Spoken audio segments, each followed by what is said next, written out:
Hello friends, I am Anjali and welcome to my channel.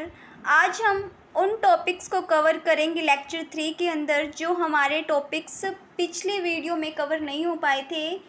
Interpretation close के जो कुछ topics रह गए थे जैसे नोटिस एंड एक्शनेबल क्लेम, वो हम आज लेक्चर 3 में कवर करेंगे।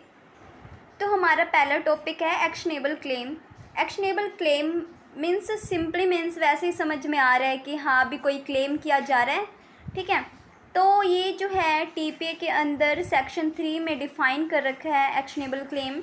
Actionable claim signifies a claim for डेप्ट for which you can take an action which means there's a claim and you can approach the court. मतलब एक कोई डेप्ट लिया गया है किसी पर्सन के द्वारा, ठीक है, और उस डेप्ट को चुकाया नहीं गया, रीपेमेंट वापस उसे नहीं की गई दूसरे पर्सन को, ठीक है। तो जो दूसरा पर्सन है वो क्या क्लेम कर सकता है, कोर्ट में जा सकता है वो उस पर्सन के अगेंस्ट जिसने रीपेमेंट नहीं की है। सीधी सी बात यहाँ पर ये है कि अगर कोई भी पर्सन किसी दूसरे पर्सन से कोई कर्जा लेता है, कोई उधार लेता है और वो उसे चुका नहीं पाता और बिना सिक्योरिटी के वो होती हैं, तो जो दूसरा पर्सन है जिससे उधार लिया गया है वो उस पर्सन के अगेंस्ट क्लेम कर सकता है। एक्शनेबल क्लेम उसे कहा जाता है, ठीक है। तो एक्शनेबल क्लेम जो है वो की जा सकती है, कब की जा सकती है, जब अनसिक्योर्ड डेप्ट हो। An actionable claim can be done when the डेप्ट इज़ अनसिक्योर्ड। जब किसी पर्सन के द्वारा जो डेप्ट लिया जा रहा है, ठीक है, तो उसके बदले में उसने किसी चीज़ की सिक्योरिटी नहीं रखी, जैसे ज्वेलरी वगैरह की या फिर कोई जो मतलब कीमती सामान हैं उनकी सिक्योरिटी नहीं दी और वैसे ही वो उधार ले लेता है पैसे और बाद में चुकाता नहीं है, तो वो पर्सन जो है दूसरा पर्सन जिससे उधार लिया है, जिससे डेप्ट लिया है, तो वो क्लेम कर सकता है, कोर्ट अप्रोच कर सकता है। वो डेप्ट्स जो हैं वो 2 टाइप के होते हैं, सिक्योर डेप्ट और अनसिक्योर डेप्ट। सिक्योर डेप्ट वो डेप्ट होते हैं जो डेप्ट हम लेते हैं और उसके बदले में हम सिक्योरिटी देते हैं, जैसे ज्वेलरी की होगी, जैसे कोई व्हीकल्स की सिक्योरिटी होगी, ओके, तो इसे सिक्योर डेप्ट कहते हैं। अगर हम इलस्ट्रेशन देखें तो यहाँ पे इलस्ट्रेशन दे रखा है, A said to B he wants 10 lakh rupees. मतलब ए जो है वो बी को कहता है कि वो 10 लाख रुपए चाहता है, ठीक है, और बी जो है उसे पैसे दे देता है, बी गिव्स मनी टू ए, ठीक है, and A mortgage is house. और ए जो है वो अपना घर जो है वो गिरवी रख देता है या फिर अपनी ज्वेलरी जो है वो गिरवी रख देता है बी के पास। Here B has as property. अब यहाँ पर क्या है, बी के पास ए की प्रॉपर्टी है, मतलब बी ने अपनी सिक्योरिटी रखी है, सॉरी ए ने अपनी सिक्योरिटी रखी है बी के पास।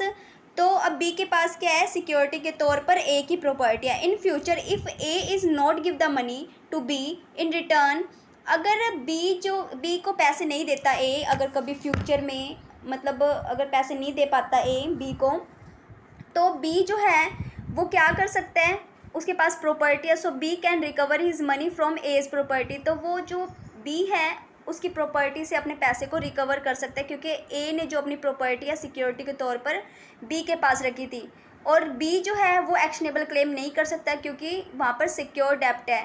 तो अनसिक्योर डेप्ट में ही एक्शनेबल क्लेम किया जा सकता है, वैसे सिक्योर डेप्ट के अंदर एक्शनेबल क्लेम नहीं किया जा सकता। So B can not do actionable claim, okay.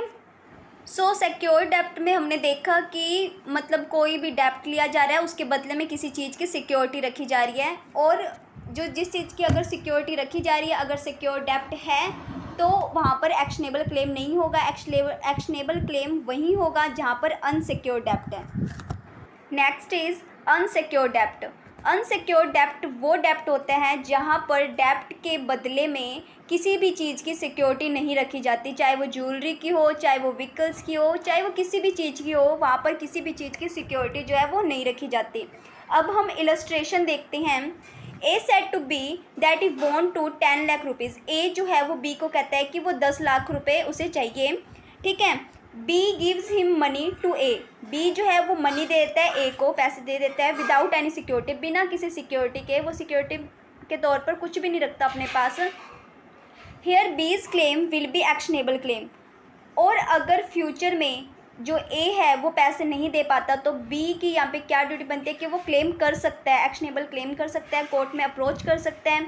If A does not return बीज मनी, अगर ए जो है बी का पैसा वापस नहीं लौटाता है, because we have no any security, be जो है एक्शनेबल क्लेम क्यों कर सकता है, क्योंकि उसके पास कोई सिक्योरिटी नहीं है जिससे वो पैसे रिकवर कर सके अपने, जो उसने पैसे उधार दिए थे। हमने इस वीडियो में देखा कि एक्शनेबल क्लेम जो है वो अनसिक्योर्ड डेप्ट के लिए ही की जाती है, सिक्योर्ड डेप्ट के लिए नहीं की जाती, क्योंकि सिक्योर्ड डेप्ट में जो डेप्ट लिया जाता है उसके बदले में सिक्योरिटी रखी जाती है, और अनसिक्योर्ड डेप्ट में जो है वो सिक्योरिटी नहीं रखी जाती।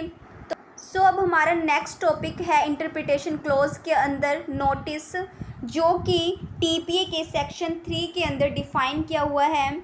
अगर हम नोटिस का जनरल मीनिंग देखें तो हम कहेंगे इंटीमेशन ऑफ समथिंग, मीन्स किसी चीज़ की जानकारी होना, किसी फैक्ट के बारे में इंफॉर्मेशन होना, ठीक है। According to TPA, under what circumstances a person is said to have notice of a fact, notice में बी एक्चुअल और मे बी कंस्ट्रक्टिव, मीन्स किसी भी सर्कमस्टेंसेस में अगर कोई पर्सन जो है उसे किसी फैक्ट का नोटिस है, किसी फैक्ट की जानकारी है, उसे इंफॉर्मेशन है, ठीक है, किसी पर्सन को, तो उसे हम नोटिस कहेंगे, ठीक है। नोटिस में भी एक्चुअल और मे बी कंस्ट्रक्टिव, एक्चुअल भी हो सकती है और कंस्ट्रक्टिव भी हो सकती है। एक्चुअल मीन्स कि उसे मतलब जो चीज़ रियल में है उसे उस चीज़ के बारे में एक्सप्रेसली, मतलब उसे बोल कर ये चीज़ें बता दी गई है, उसे लिख कर बता दिया गया है, ठीक है, एक्सप्रेसली उसे बता दिया जा चुका है। मान लो कि ए जो है वो प्रॉपर्टी ख़रीदने के लिए जाता है, ठीक है, और बी उसे सारी इन्फॉर्मेशन दे देता है कि ये प्रॉपर्टी ऐसी है, इस प्रॉपर्टी में ये नुकसान हुआ पड़ा है, या फिर जो उसके बेनिफिट्स हैं, मतलब सारी चीज़ों की इन्फॉर्मेशन दे देता है, उसे लिख कर या बोल कर एक्सप्रेसली बता देता है सारी चीज़ों का कि जो है उसे इन्फॉर्मेशन दे देता है, उसे नोटिस है इस बात का उस पर्सन को, जो पर्सन प्रॉपर्टी खरीदने के लिए गया है। एक्चुअल नोटिस एन एक्सप्रेस और actual notice of fact is a notice whereby a person acquire actual knowledge of fact, means किसी फैक्ट के बारे में एक्चुअल में नॉलेज होना एक्सप्रेसली, ठीक है, तो वो एक्चुअल नोटिस है। ओके, नेक्स्ट है कंस्ट्रक्टिव नोटिस। कंस्ट्रक्टिव नोटिस वो नोटिस होता है जिसे ऐसा तो ट्रीट करता है कि हाँ भी उसे ये इस चीज़ की जानकारी होगी, उसे इस चीज़ का नोटिस होगा, बट वो एक्चुअल में नोटिस नहीं होता।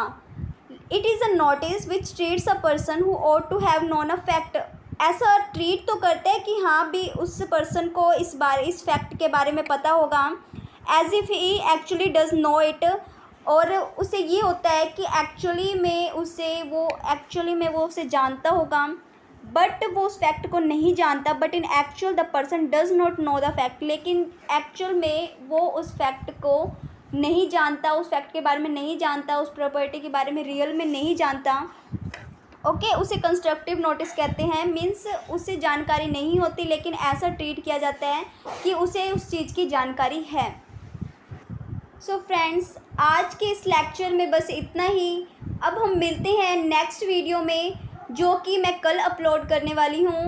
Thank you for watching this video. Bye bye.